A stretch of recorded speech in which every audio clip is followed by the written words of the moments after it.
I used to think that, product management is just like people come to a meeting and take notes and run through the process. And then we started ThoughtSpot and my world completely changed. And I realized that product management can make or break company. It's one of the most important things.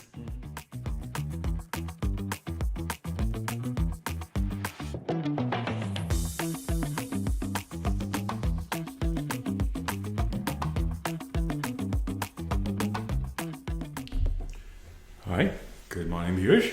Good morning. Beautiful day today, huh? Yeah, a lot of rain, but... that's the one thing I like about the Bay Area, just the fact that you get the best of London and Southern California and so much more. Yeah.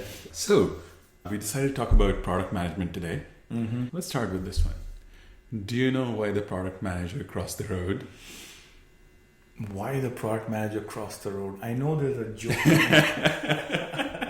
To get to the other slide. To get to the other slide, man. It's a bane of being a product manager is to do the same repeated slide over and over. We should talk about that at some point, but a good one. Like in my career, the first two big jobs that I did, product management had little role to play because these were like products with already significant distribution and the surface area was so small. So my first job was essentially starting the search engine that became Bing, but there was already something called Amazon Search which had reasonable distribution. And then my second job was improving the quality of probability of predicting when somebody's going to click on an ad at Google. Again, massive distribution. And everything that we did was all about how do we rank ads better so that it serves the advertisers and publishers in Google better. So I used to think that, product management is just like people come to a meeting and take notes and run through the process. And then we started ThoughtSpot and my world completely changed. And I realized that product management can make or break company. It's one of the most important things. So, and it was quite an education for me. So let's just jump into the deep end. I will actually say one thing. Sorry to interject you on this one. But I feel like if you were to look at your second job that you mentioned, the fact that there were three silos, the display ads, the search ads, the YouTube ads, and there's probably add a couple more to that. I feel like if there was a product management leadership that could think through like outside in, the pain of advertiser in having to deal with 3 or 4 different silos, and they had $100 to give.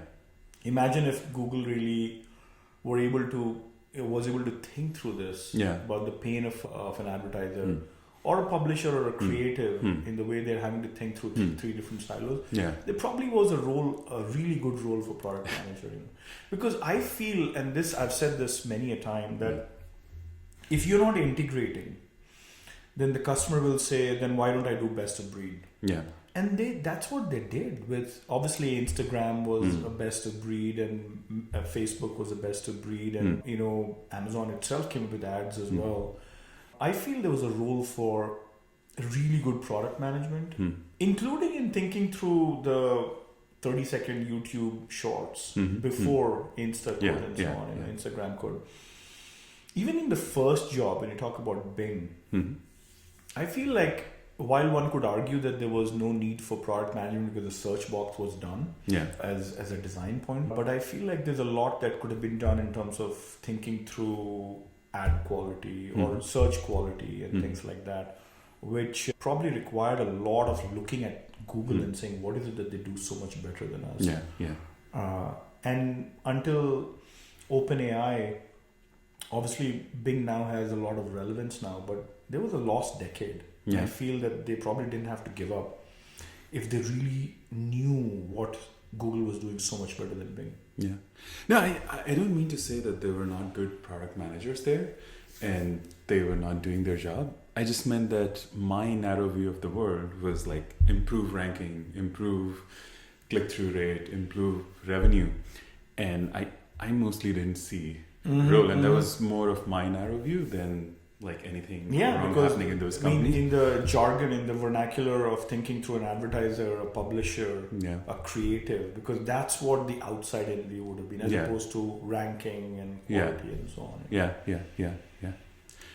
Yeah, so what I was thinking was that, a lot has been said about product management. A lot of it ends up being repeated. So what may be good is to just jump right into the deep end. Let's do that. And talk about some of the biggest hits and misses in your career in product management that you've seen and what impact it has had. I think that would be a good way to start. The biggest hit of, let's say, the last decade of my life was really thinking through the control plane of Nutanix. We really believed that we needed to own our own destiny. Not just the user interface, but the experience of something that was converged, something that brought things together. Nothing of that sort existed. Yeah.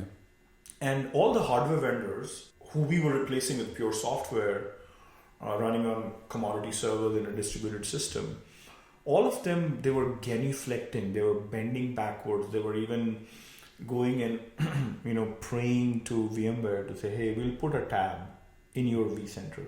Not realizing that VMware itself was looking past vCenter into things that were actually a bigger amalgamation of entire data centers and applications, and there were other nouns and verbs they were thinking about, which is why they had to go and acquire companies that became vCloud Orchestrator, and they came up with new control planes. So everybody was really busy trying to go after the traditional 10-year-old control plane of VMware called vCenter, when VMware itself had moved on. And the fact that we said, look, we're not just delivering a data plane, we're not just delivering virtual storage, we were actually doing something that was highly experiential. So to me, that was a big one. The fact that we said we got to control our own destiny, we got to really have everybody think outside in as opposed to just inside out. Data and distributed systems and reliability and availability. I think this is a big one. Now, why was that so important? I think it was important because one of our biggest sort of, I would say, successes was taking care of upgrades. Yeah. Now, this would be a boring topic, but to me, it's the essence of product management. How do you make the boring beautiful is at the core of product management. I think we took a boring thing called upgrades and said we'll take care of it. And not just Nutanix software upgrade, but everything around it. Because we were delivering a private cloud experience to everybody on-prem. Whatever the people were coveting about the public cloud, we were trying to bring it on-prem. And we said we got to take care of the Nutanix upgrade in a rolling upgrade, so no downtime at all. And that in itself was a distributed system magic that nobody had seen, because everybody had a big box, a dual controller, and you get half the performance when things were getting upgraded. And I think there was not this idea of lazy upgrades, because distributed systems and protobufs and all those things had brought to the fore this idea of a lazy upgrade, that when you're reading it is when you can actually go and upgrade it. And when you had petabytes of data, that's the only way you could have done it anyway. So we brought in rolling upgrades, but we said we also will bring in upgrades of other things around us, including VMware itself. People realized that VMware had put the worst people on upgrades, and we had put our best people on upgrades. So owning the control plane, doing more with the upgrades. I mean, we went to upgrade Intel firmware and Samsung Flash firmware and Supermicro BMC and IPMI firmware. There was all this little stuff. And I remember that one of the magnum opuses of Manoj's first contribution, his first big contribution was upgrades there, And that's when I realized that, there was somebody who was so proud of owning something so mundane. And, that's how this sort of, I would say, love affair with Manoj really began for me. He was taking the most mundane things and making them magical, So that to me was a very important product management decision. I think on the same lines, it was also the failure of Nutanix, of my sort of thinking back then. We were getting good at the SMB experience and the fact that we could really do this upgrade stuff in the back end. But there was a lot to do with respect to enterprise grade thinking of the control plane. Not the least of which was the scale and what does it mean to think cloud like, which we completely bungled on. But also identity and authorization, role-based access control. There's a lot of those things that we just punted forever. And part of it was also because we were still in the box. And in the box you have to worry about every 100 megabytes of RAM and memory and things like that. But also we were not connected enough to Active Directory and understanding single sign-on and things like that, which really hurt us. I think I feel like it's easier than trying to retrofit it later. If you were to really think of the culture of who is logging in and what privileges do they have, what roles do they have, what groups are they part of, I think identity and authorization is something that you should not be leaving for later. So I think that to me was a failure on the part of product management early on, and my failure early on, because we were so happy and enamored by the mid-market that we never thought through the enterprise use cases up front. Now, you could say in the crawl, walk, run journey, maybe it was something that should have come later, but it's really hard to retrofit security thinking later than if you do it earlier. I think there was another failure, which was trying to miniaturize Nutanix for the SMB, like for the real small end and the $5,000, $10,000 deal and so on, that we didn't get right at all, in terms of not just packaging, but distribution as well. We didn't have the distribution. We didn't have the inside sales culture. We didn't have the inside sales carrying a bag. So one has to even think hard about when you package it, do you have the right distribution? Because it's horses for courses. At the end of the day, if you take a product down a course and you don't have the right kind of support for it, the right kind of distribution for it, then it's just not built right. So if you boil these things down to principles, it seems like having real empathy for the users so that you're going after the most boring and painful parts of the user's journey and dedicating a lot of resources, even if it's not the most sexy thing, seems like one principle. The other one to me is like product management is like landing a plane in 5 or 6 dimensions, and you don't get much credit for doing it right in 5 dimensions but missing the 6th one, right? Like you have to define the product that meets a user's need, but then you also have to define something that has a valid distribution strategy, that has a specific persona in mind, and it's a technology that can be built without too many paper cuts and holes. So what else would you add? I mean, philosophically, many times engineers think that they are the fuel, so they provide the mileage. Right? They're like, hey, I'm octane 91 or 95, and there's some people who are arrogant enough to say they're 95 octane, and they're the rocket fuel of something. But by and large, the biggest role of a product manager is to be the oil of the engine, so that the engine doesn't seize, because if it overheats, it'll seize. And it's invisible. Done right, the best oil is invisible. The bad one will create gunk, but the best oil is invisible. And one could argue that salespeople and developers are the fuel, but without the oil, you actually will not have a long-running engine. And eventually, shows itself in TAM expansion and efficiencies and leverage, and avoiding wastage, because you could build products all day long, but if the connect with distribution is missing, then you have a real issue to begin with. Now the best product managers also know whether you have the right culture and development and in design to really take something through. I mean, we tried hard to go from being an appliance company to a software company at Nutanix, which we I think we did a really good job of, which was another really good product management decision. That hey, we have done a great job of the appliance, which means we can integrate well and we can test well and all that stuff. But what about pure software that runs on someone else's servers like Dell and HP and Lenovo and all these? I think we had to really think hard about distribution there as well. And it's easier said than done when you really open all that up. Your entire hood is open and you're taking out software and giving it to others and so on. I think it's easier said than done. So I think distribution plays a big role in the way product managers sit between developers and end users. But also looking to see what is the talent within.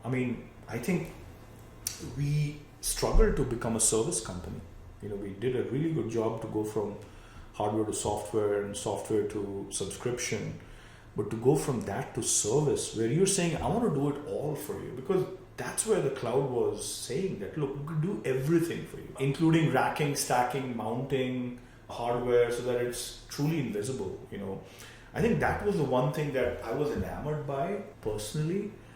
And I knew that as a service-minded person, because I really feel like I have to do more for the customer. I'm probably not as good at asking for money or dollars from someone, but I'm really good at asking, did I do a great job for you?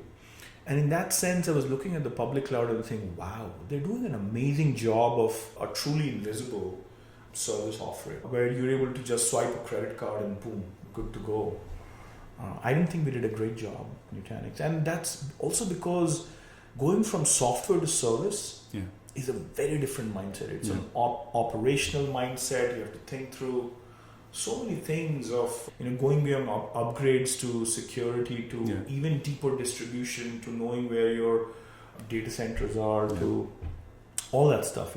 I think that was also a big sort of thinking about product management as well. I think organizationally, we should talk about organizationally as well at some point, like where should product management belong? And I feel like Amazon has done a really good job of not keeping it as a separate silo. Because then developers and designers, they actually bemoan like this thing about, hey, I'm going to tell you what to build.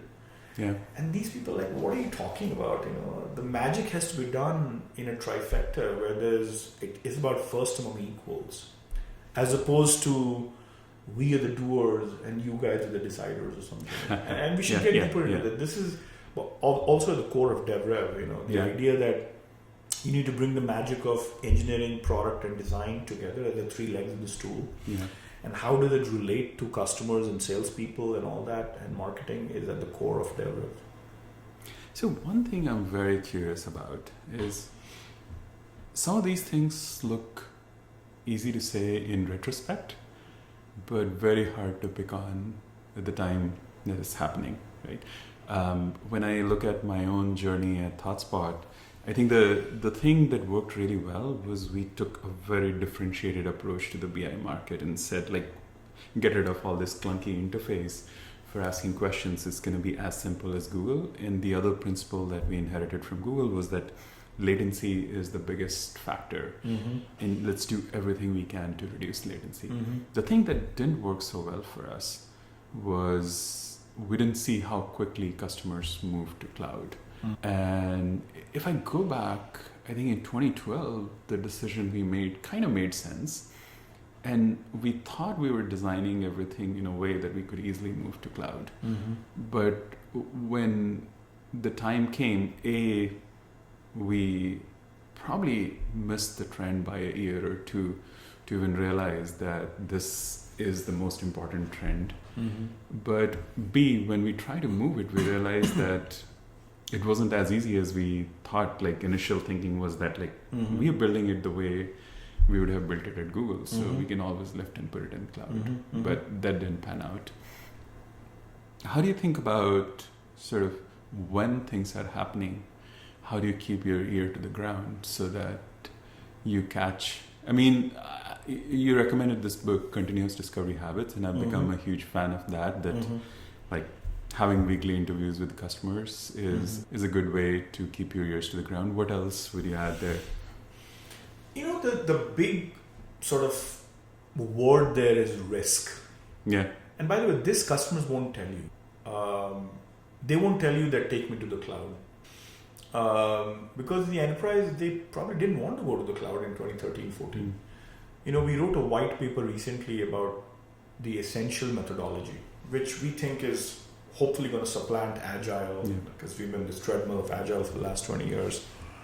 And in there, I think the first thing we talk about is, okay, so what does the customer even mean? Because there's no one customer. Yeah. First of all, there's segments of the market. And then within a single account, there's a buyer and a user. And, there's a bell curve of users. If you take 50 users, there'll be a bell curve of those who are innovators and early adopters versus those who are late majority and laggards. So there's no one customer per se, But I think founders and entrepreneurs, they have the right horizon. So in 2012, 2013, actually when you guys started at the same time Snowflake started, they took a way bigger risk, like much bigger risk on saying that I won't just be in the public cloud, I'm going to be a pure play public cloud. I would never bring things back on-prem. To the point where in the first 3 years they built a product with zero revenue, till 2015. Yeah. I mean, it was at the precipice where nobody was funding it. Yeah. Until Redpoint came and did that. But that risk is what they got paid for. I think the 100x returns that they got is because they were so convinced about being pure, and the fact that they could make S3 work as a backend for a data warehouse, which was a laughable concept. Like, really, could you make S3 was just built for blobs and images and big objects to make it all work for a SQL engine running on top? It was a masterstroke. So I feel like the ability to have this concentrated risk in one thing, not hedging, also has big dividends in it. Now, many a time, like in crypto, we saw this, that people were, really trying to take a solution and figure out what problem that it actually solved for. And it never really had the Maya test pass. Like, first of all, there was regulators, there was, sovereign actors were like, what are you talking about? You can't just take the power away from currency and so on. So you had one big sort of with regulators. And then the lack of ease of use of the wallet and how clunky it was and so on. But finally, do you really need a zero trust thinking on distributed systems when you can really do it with centralized systems? I think there were so many headwinds on that whole thing. I think, could you briefly explain what's Maya? Yeah. So Raymond Loewy, I'm a big fan of the designer Raymond Loewy, and in the 70s and the 80s, he came up with this acronym which stands for most advanced yet acceptable. The idea that we want to make it most advanced is what really caters to the aspiration that is one of the legs of the stool of product management, as the author talks about this in Continuous Discovery Habits. She said that there's 3 legs to the stool. There is obviously aspirations, today it's Gen AI and all that, but there's pain points, and hopefully the good product managers are really going hard about thinking about the pain points. But there's also requirements, So many a time we just focus a lot on aspiration. If you're lucky enough, you get a product manager who thinks about pain points. But very few of them actually have done the due diligence and requirements, things that truly matter and things that you cannot disrupt about the incumbents in the way they've built a relationship with the current market itself. I think it is important to think through, the Maya word, in a big way. Is it most advanced yet acceptable? I mean, Google Glasses, for example, are most advanced yet not acceptable socially, because you're wearing these glasses, and what if you're recording everything I was saying? I am. I mean, we've seen Google Circles. I remember my biggest sort of issue with Google Circles. Yeah. Even though I was enamored by the concept, and the fact that we could use it in the workplace. This is between Yammer and Slack, I was tinkering myself with could Google Circles be our workplace thing, And my biggest thing was, so anybody could add anybody to Circles, which means that I don't know whether I'm in a circle which is all just my own company, or are there people just have been added, maybe even unbeknownst to anybody here in a circle. So the fact that there was no walled garden thinking for Google Circles was just advanced but not acceptable, especially in the enterprise, And I could go on and on, we probably have to think about the word Maya more than ever before because of Gen AI now, because now there's a new actor called the machine. And what's the machine good at and what's the human good at will require a lot of that thinking. Let's switch gears a little bit. As I am thinking about what my new company A79 is going to be doing and what's the product definition, I'm very curious about this -1 to 0 space of the first role of a founder is to define the product and the market. How did you navigate that for DevRev? How did you arrive at the product definition, and what were some of the principles that you used to get there? I'm a big fan of this kind of Gestaltian thinking that the whole is greater than the sum of the parts. I really believe in unifying, and I feel there's money to be made in unifying. Obviously, a lot of it, if you go back in time, why do we have nation states, Because they said, look, if you unify, you can be stronger, and while you will still have this structure which is partly federal and partly unitary, it's what does it mean to really bring together a bunch of, tribes into a nation thinking? And you can go on and on, think about how composition has actually helped strengthen things, And that was a big part of DevRev thinking. That, in a business, there's a lot of political will, which works in many companies we are all about sales. In many companies, we're all about product. If you're lucky, many times it's code more than product. And there's very few companies where design has actually taken sort of real stronghold. But then you have all these silos, and I'm at the end of the day, what is it that really makes a nation stronger? It's the fact that you have partly composed and you partly left it to be autonomous, And the idea that there's so much wastage in Silicon Valley, but also outside, where people are just doing things for the sake of doing things. Even maintenance is wastage. Forget about scale and building. There's a lot of wastage. We also came to conclude that very few people in the front office understand product. At best, they're process people. If you're lucky, they're customer centric, but they're barely into product. And the people in the back office, which includes a lot of technical product managers too, many times they're project managers or program managers than product managers, but the back office is barely customer centric because there's a comfort of building things and looking at code, looking at even mock-ups and design frames and things like that, but going out there and really testing it out with the customers and end users and things like that, it's really not there for them.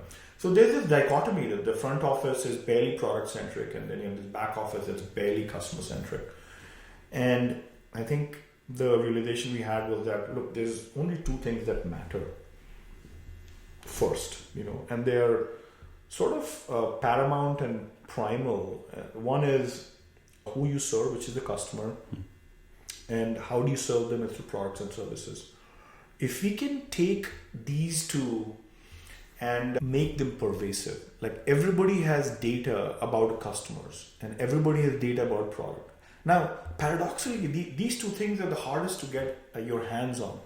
Customer information is too expensive to get because it's sitting in a sales CRM for the last 20-25 years.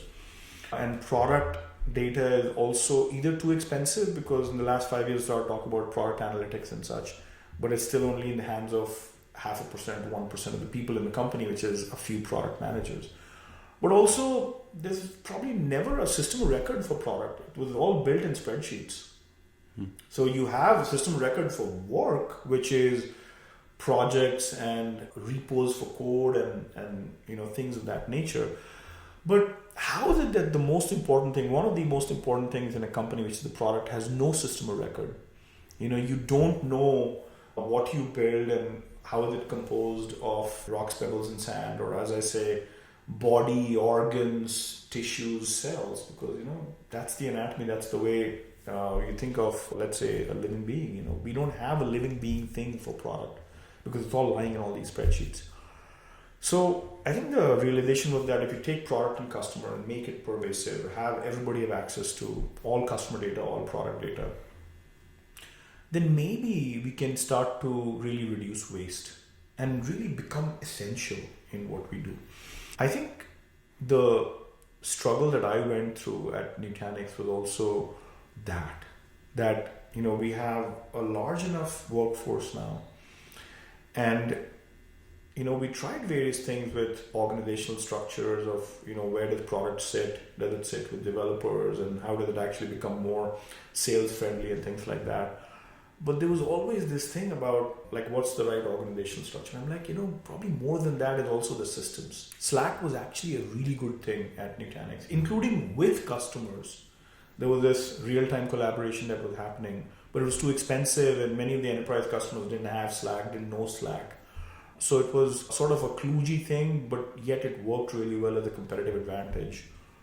We realized that there was real value in taking all this machine data coming from 30,000 sites and really making it analyzable and sort of usable by the developers and so on.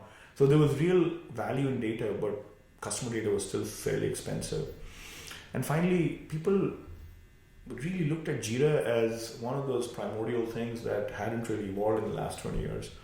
So what I came to conclude was that we needed to think differently about this knowledge graph of a company. And we needed to make it the foundation of new business software, whatever that new business software was. Now, we were calling it the object model back in the day, rooted at product and customers. I mean, inherently it was a knowledge graph, and people in work could be tied to product and customer, and users and activity could be tied to product and customer. So now you have a complete knowledge graph of product, customer, people, work, and users and activity. You could feed this to a vector database, which obviously is powered by LLMs, and you can feed this to a data warehouse. And all of a sudden, you now are able to bring a company together. So that was the first light bulb moment that, look, we can bring a company together by this thinking that is really customer centric, and that's because we gave customer information to everybody for all their workflows on a day-to-day, on a weekly, and a monthly, and a quarterly basis. But also we made the company more product-led. We have a place where people can go and take a look at what products we build, who uses what, who builds what, how is the quality of this versus that, and so on. And we said, okay, so what next? We've been able to give this to a vector database, we've been able to give this to a data warehouse. Should we now do this sort of slap on top of existing systems? And that was a real sort of existential moment for us. Are we going to rebuild apps? And we said we have to, because there is no AI without a new UI. It's like, at the end of the day, there was never, Manoj said this recently, that you couldn't lift and shift to the public cloud, if you didn't rebuild the apps, right? I mean, cloud native had a very different organizational structure, the way you think about, the principles of software architecture, very different cloud native versus when you're sitting as a monolith as a virtual machine on-prem. Same thing is true for AI as well. I don't think we can really bolt on AI on existing things. So I think the big risk that we said we're going to take is we'll rebuild apps. But the friend in all of this was the foundation of the knowledge graph, the fact that we were feeding it to in a semantic search engine, but feeding it to data warehouses and saying, we'll take care of support analytics and product analytics and engineering analytics and so on. But finally we said we got to rebuild the app. So we built a chatbot. We built a support CRM. which really brings all this text data from end users and customers over to support.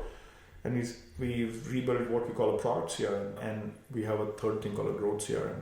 But it brings the trifecta of support, product engineering, and sales together in one place. Now, what were the big sort of decisions there? The one big decision was that we got to really think about integrating and left shifting a lot of the complexity. If we left shift integration, customers really, really value that. I mean, that's what iOS did to our personal lives in some sense. It left shifted a lot of these 50 devices that otherwise we would have had to carry. And by the way, they're not connected to each other. It's not like my GPS TomTom Garmin was connected to my calendar. And if we wanted to click an address and really move it to TomTom Garmin, it was painful. I had to take it through a sheet of paper or go and use, punch a bunch of keys on my GPS device. And I think that's where the real sort of thinking was, that we got to integrate it for the customer and then take something that was simpler, which reduced the number of abstractions in front of them. So, if you were to separate this from the actual facts into principles that somebody else could take to navigate this sort of -1 to 0 space, where you're starting with maybe some intuition, but you want to arrive at a concrete product definition, and you want to maybe pressure test it that this product is buildable, sellable, and lovable. What is some of your learnings from that process? I think one of our big ones has been, how you need to have, first of all, conviction. Because, look, what is the market testing you on? The market's testing you on your own conviction. Yeah. It's like, well, if you really are an entrepreneur or somebody who wants to define a new category or new product, do you believe in yourself? So they're asking you questions like, well, I don't think this would work, So what's the role here of an early product manager? -1 to 0 path. You could start to have self-doubts. Or you could say, I need to really polish this more and finesse this more. And I have to think within myself, speak to myself. While I speak to the market, I need to come back and speak to myself. I need to do some more research and more reading, and honestly a lot of writing as well. And also realize the bell curve of the market. There's the innovators and early adopters, and you need to really go after them. And there is a latent demand for what you're building, is what you need to unearth. Like, is there a latent demand for this? I think one of our big learnings was how we were initially going after PLG. And then, of course, the market collapses for startups. Yeah. This is 2022. We were kind of a year and a half into this thing, and we're like, hey, we can really do all this digital distribution, but what for the next 2-3 years? Because the startups will take that long to recover, as they did in 2001 and as they did in 2009. There will be a recovery process here. So the ability to pivot was also important for us. So we pivoted from, rather than go replace Jira right away, we said, hey, we're going to replace the support systems first. So we had a support CRM and a product CRM, and initially, because we were building on top of DevRev, and we had to first build before we could support. So naturally, like, hey, we'll go sell build before we go sell support. And that obviously had to be pivoted. Naturally, all the developers and designers were like enamored by the idea of selling the build product first, which is a product CRM. It was a replacement for Jira plus product planning and product analytics together. Because that's what most startups do. They build first before they support and sell. But I think it was a micro pivot of sorts. We said, no, I think we have these two products. We're going to keep building on this. That's what we do, which is build, but we're going to sell support and we're going to build support. So naturally, a lot of designers and developers and PMs had to start thinking about support when the market crashed. And honestly, it's been a great journey in that, because now you're thinking outside in many, because there's so much text and there's so much value in thinking about surfaces, I call it dev transactions and rev transactions. Dev is your internal employees, what they're doing internally, and they have a lot of transactions and workflows. But if you were to think about the rev transaction, the way they are communicating with their end customers, I mean, it's a second order empathy that you need to actually have now. It's not just the stuff that you do internally, it's the stuff that you do for your end users. And imagine for DevRev, it's not just our first customer, which is the immediate customer, which we call the dev, but it's their customers. Yeah. So thinking about the second order and how they would be talking to their customers has been a real exercise. I mean, and challenge and an opportunity, because how do you not just think about your immediate user, but their users? Yeah. Hard problem, really hard problem. And how do you miniaturize yourself into a chatbot that sits in your user's app, your user's mobile app, your user's desktop app? This idea of miniaturization, by the way, is the biggest struggle. I mean, as a founder, the way I think about it is, because as engineers, initially, that's how you and I grew up, we actually found it much more convenient to say things are easy. I can build this. Right? That I can build this is a great strength of a developer and engineer. And they can think about this in their head. And obviously, you add this word entrepreneur on top of an engineer, they trivialize things even further. Yeah. Because, we all live in this reality distortion sort of thing as well, where we have to make it look easier than what it is. Otherwise, we'll never, embark on a new journey, right? Yeah. So you make it seem like it's easy, and of course the engineer in you makes it, visualizes it, makes it look easy, and then the entrepreneur in you makes it even further easy. But you don't realize how hard it is for the other side. Yeah.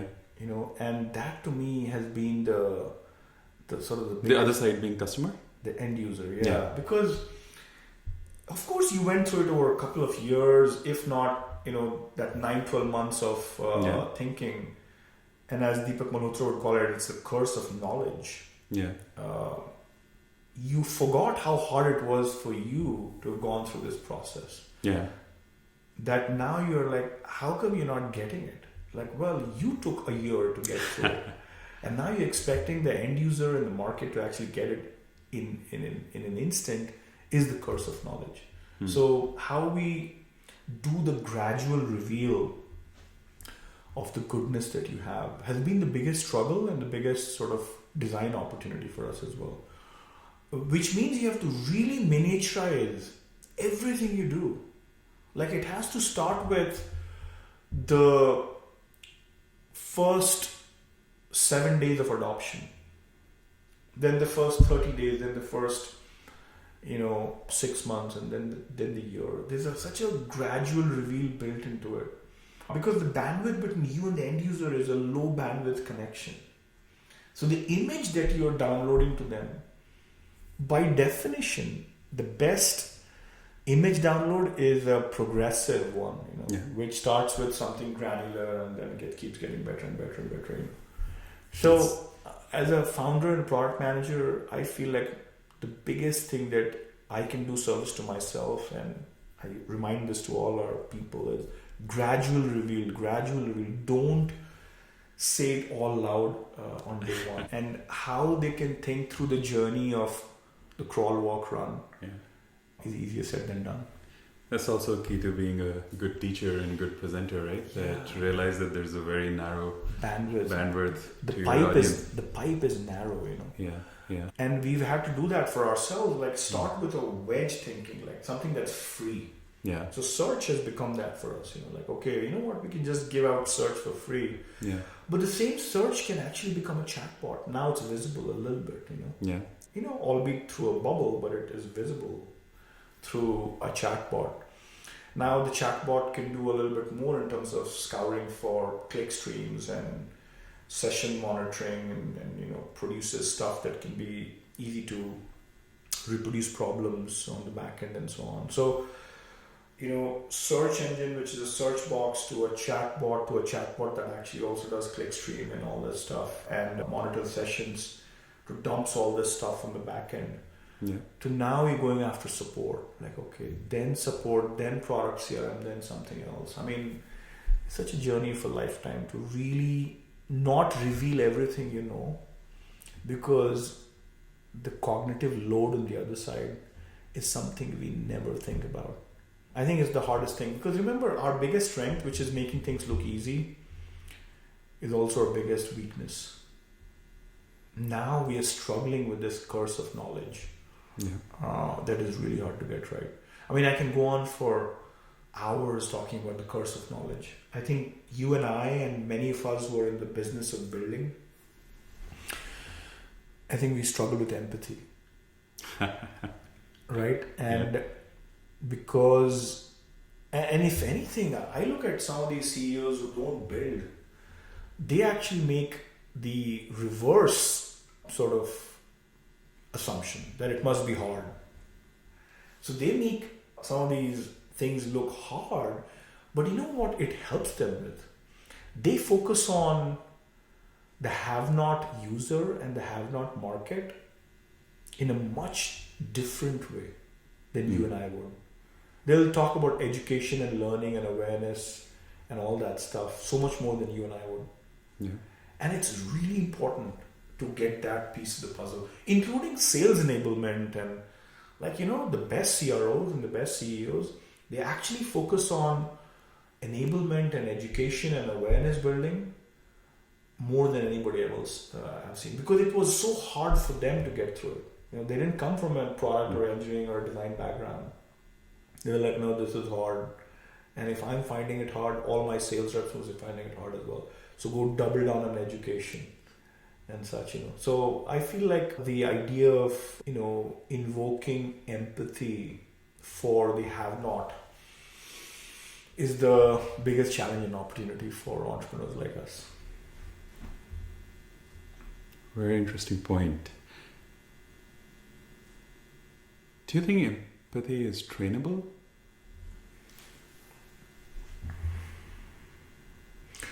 A big fan of mindfulness. Like, I used to be way less fit 20 years ago, which is a paradox. Mm-hmm. That when I was 25 and 30, I was actually less fit than I am today. I've just gotten more mindful.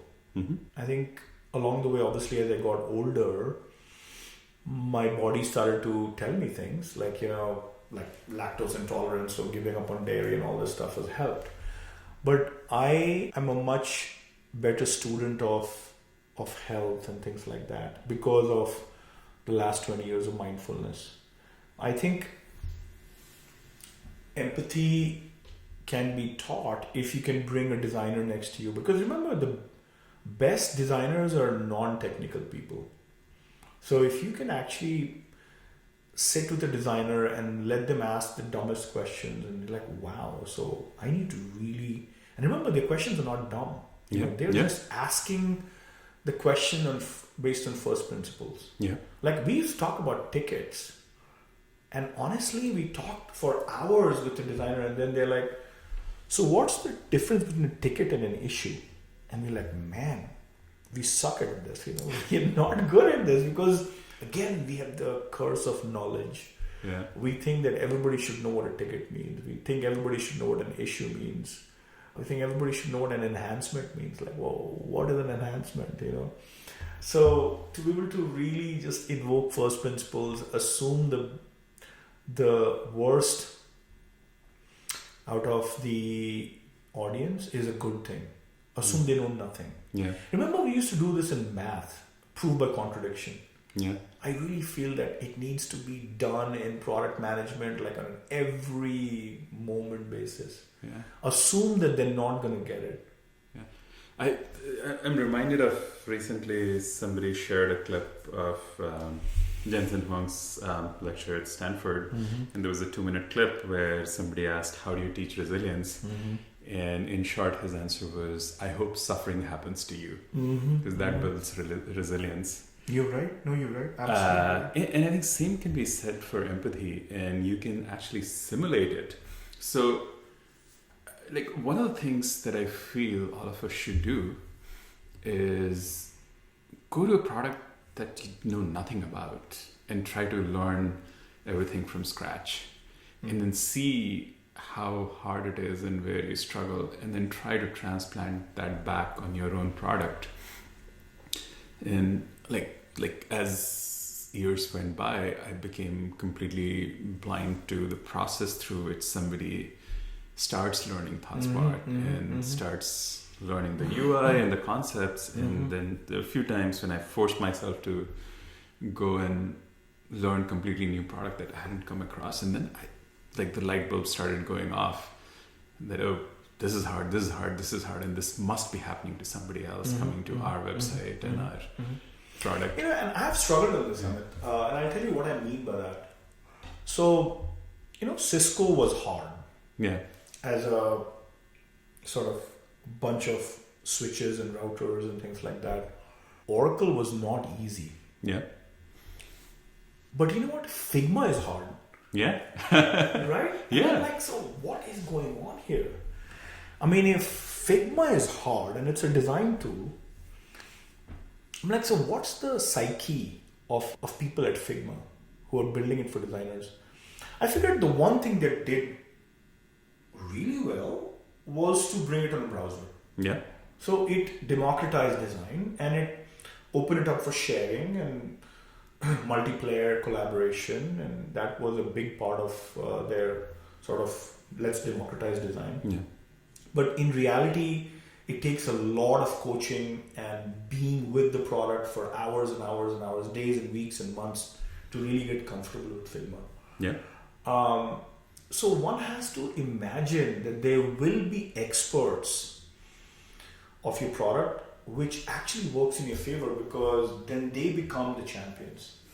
And if they had to climb a mountain on something that required a lot of expertise building, they don't want to let it go that quickly for yet another product, the shiny object out there. Yeah. So I feel like product people, and maybe it's happenstance or serendipity or whatever, of course they had to bring one 10x, which as I said in this case was changing the surface. And at least being able to share this with developer and the product manager and so on.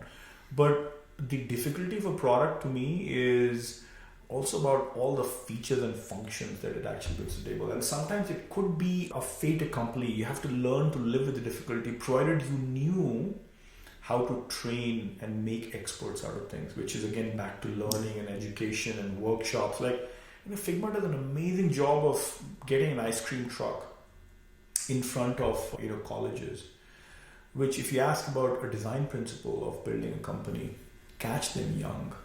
Catch them young, because when they're young, their LLMs are like so hungry for more data sets and all that. They're so, just the neuroplasticity of the brain is at the core of, I think, very successful things. I could go on and on and talk about this, but maybe your ThoughtSpot view on this is of catch them young, and this will go back to being in the cloud and having a lightweight product and having a free product, and all this stuff is tied together because they don't have money to pay. Yeah. So maybe talk about that. It's when you talk about cloud and everything else from appliance to cloud, I think the bigger thing was a lighter weight product, a free product that you could take upstream, because that's where the salmon is. Yeah, no, I think that was another, I don't want to say miss, but it could have changed the company if we would have managed a way to turn this product into extremely lightweight product initially.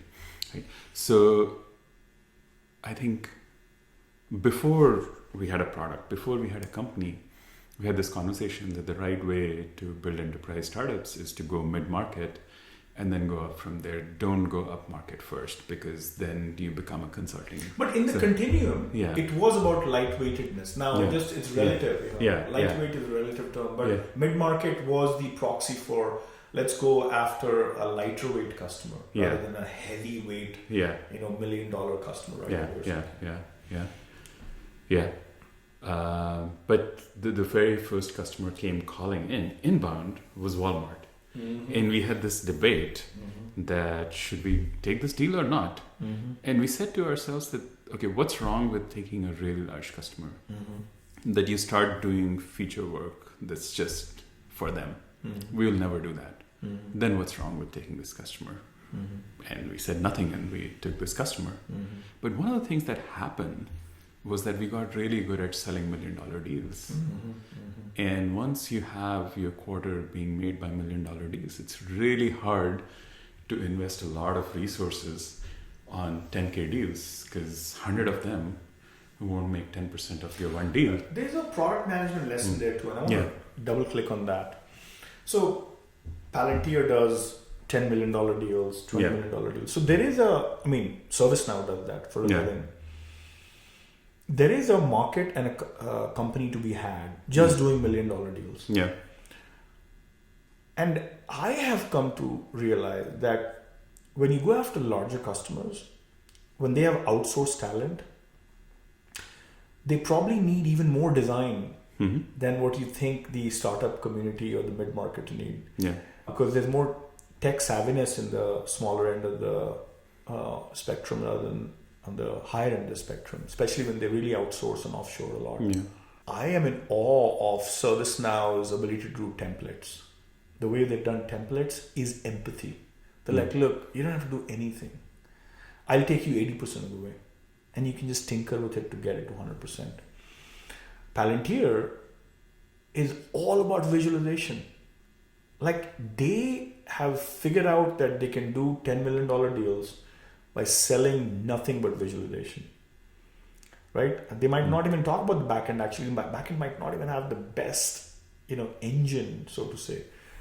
So say more on that. It's like, did you folks then double down on visualization and learning and education and holding hands and beer with data analysts and workshops and all this stuff that I think these companies did a really good job of?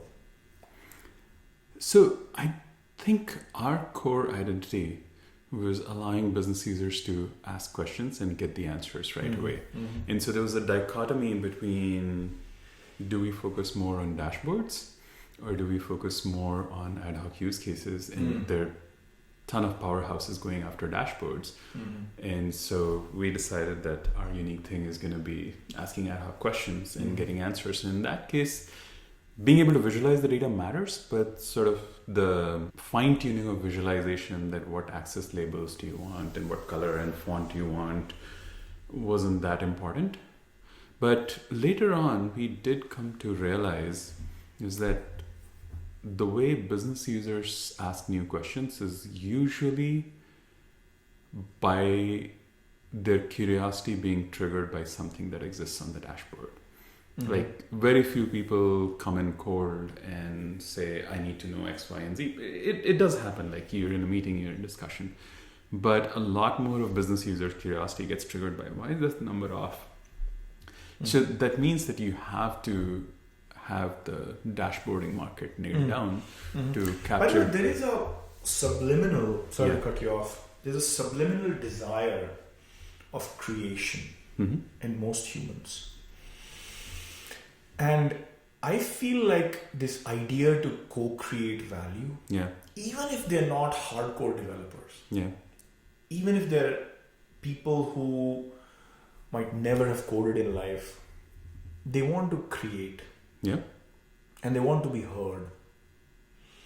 And I feel like this is where, this ability to actually give them the way to configure and say, you know what, you could take your colors versus my colors.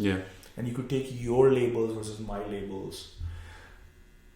Yuval talks about this in Sapiens. Yuval Harari talks about this. It's this idea of liberty.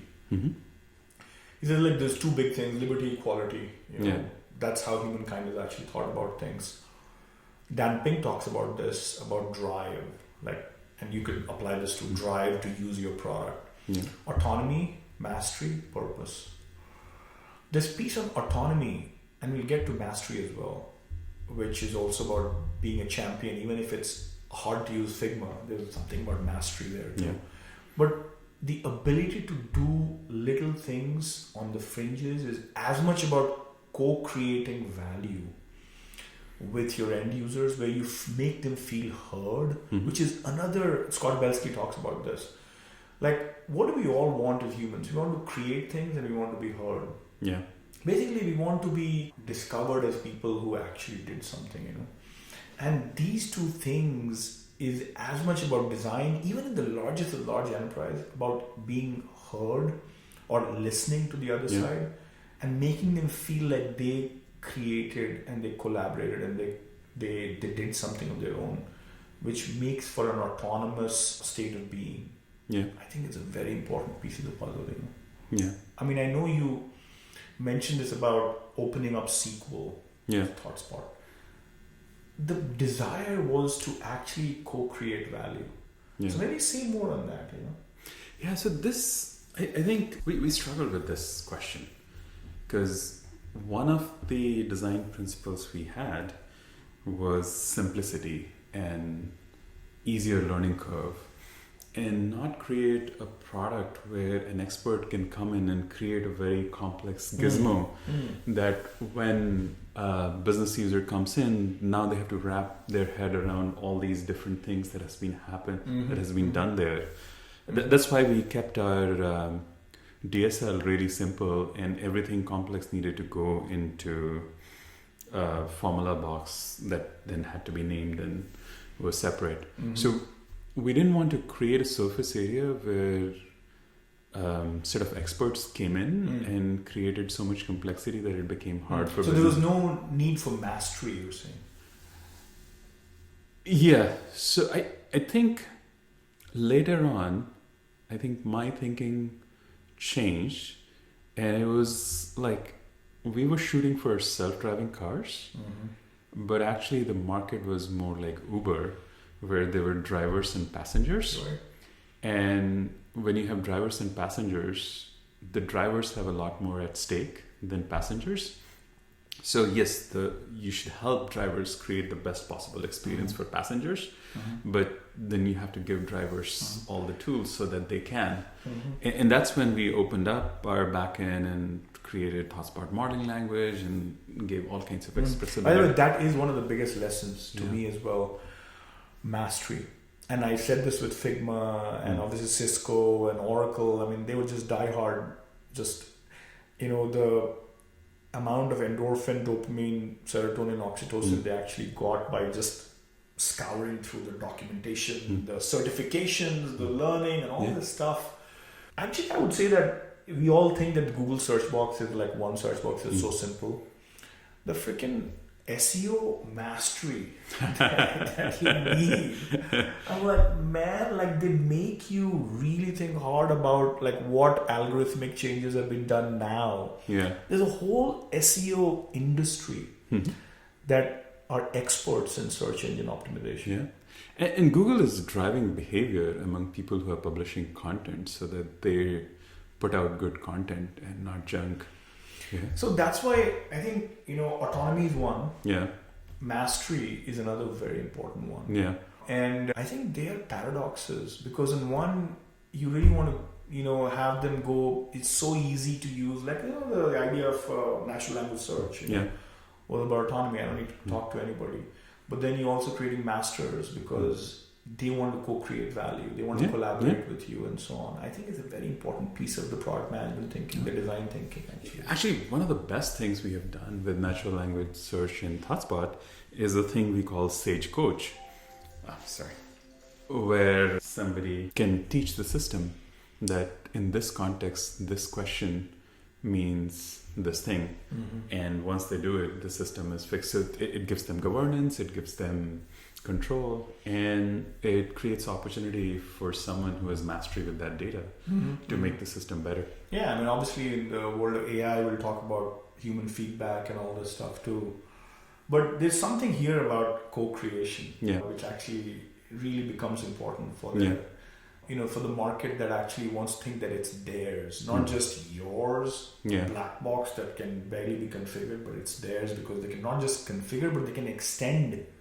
I think extending is another big part of it. Like, you could have created a base class, but the fact that they can derive out of it is a beautiful proposition. And we don't think enough about this problem of let's co-create something with them so that it's as much theirs as it is ours, So going back to what you said about principles, lightweight, easier said than done, like as lightweight as possible.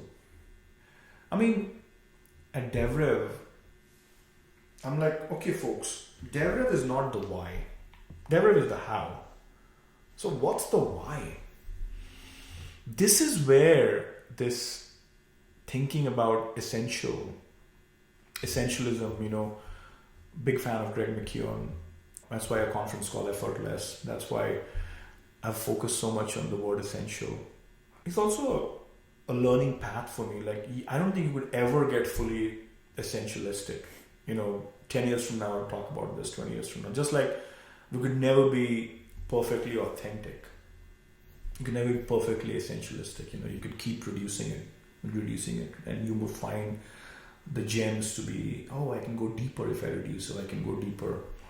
So we started thinking about what's the methodology of being product-led and customer-centric and AI native? Because we can't just talk about the object model and the fact that we're product-centric and customer-centric. There's too many words in saying, we are product-centric and customer-centric.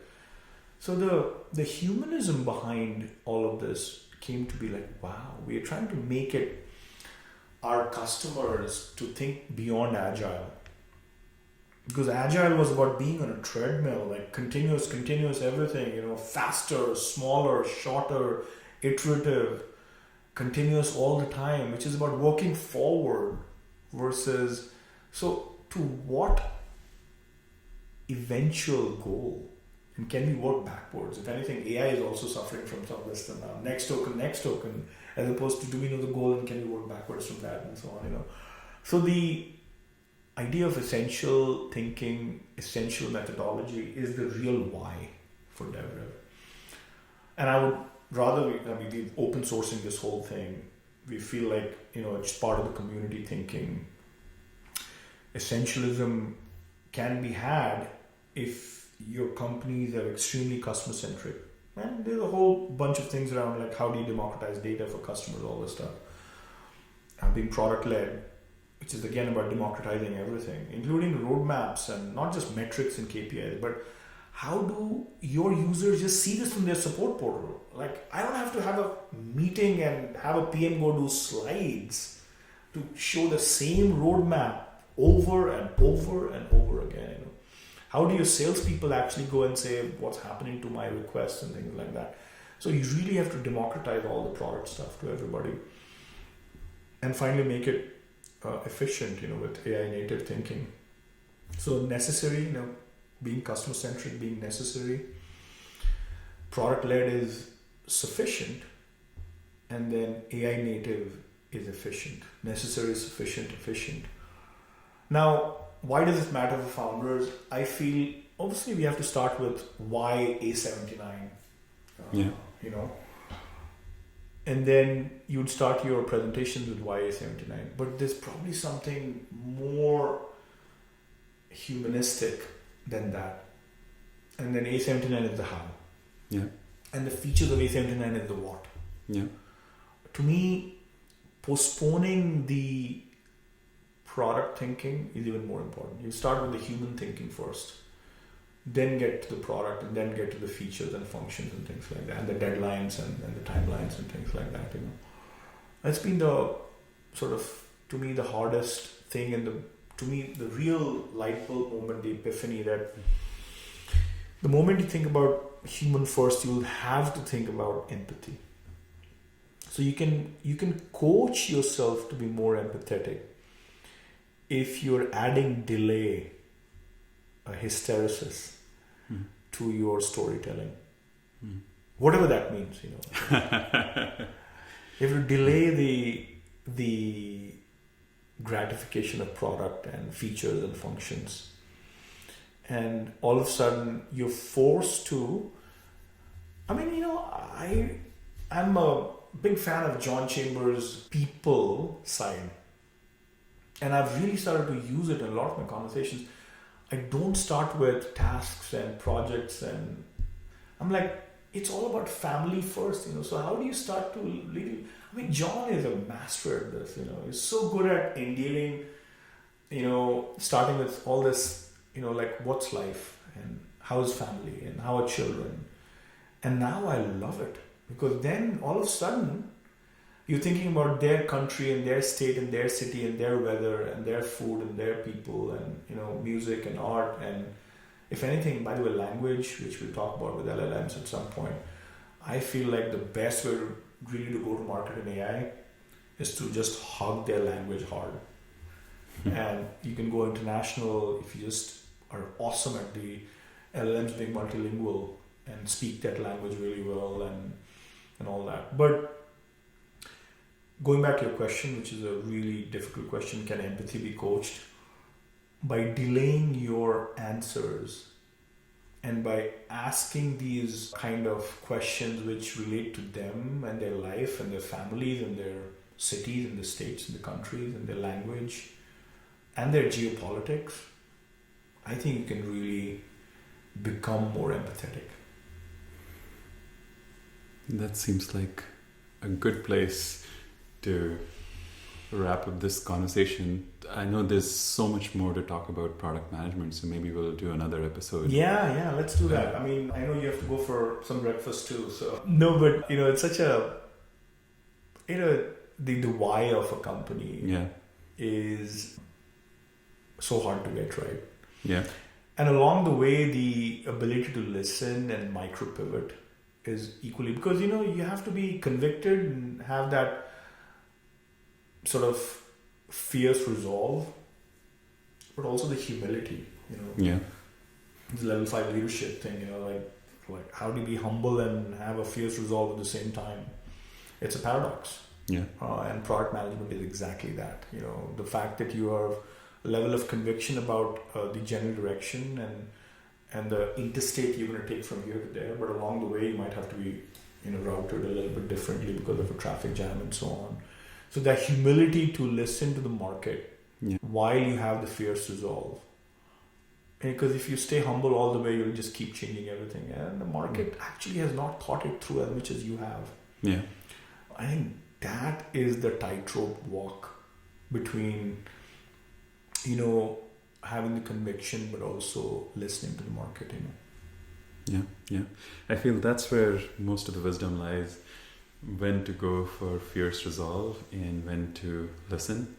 And mostly I feel like you build your conviction on a set of ideas and principles, and at the base of that is a set of assumptions about the world. And when the world changes, those assumptions change, and that's the time to adapt. You're right. I mean, I can't say this enough about, you know, just looking at the market crash around us, but also for a lot of companies, the two wars happened and inflation went up and interest rates changed. The VCs dried up because of the interest rate change. You know, there was alternative asset classes for the wealthiest people to actually go and put 5-6% returns and zero risk. Why would they actually not take that zero sovereign risk versus take this big risk for 10, 12, 13%, you know? For startups to actually go pivot to that, I can't say enough about how adaptability is the core of survival, you know. But we'll take this through the next episode then, because there's so much to talk about the trifecta of engineering, product, and design. Talk about, you know, design. To talk about collaboration of product managers with support people, with sales people, with developers and development managers, and you know. Yeah, and also I think product management changes. So we just talked about -1 to 0, then sort of through various phases of the company we can talk about that. And of course we didn't use the Gen AI term at all. And you know what, by the way, that is success. Yeah. Without using the word Gen AI to finish a podcast like this, means that, we were authentic. Yeah. Yeah. We'll talk about some of that as well in the next episode. All right. Until next time. Thank you, everyone. Thank you.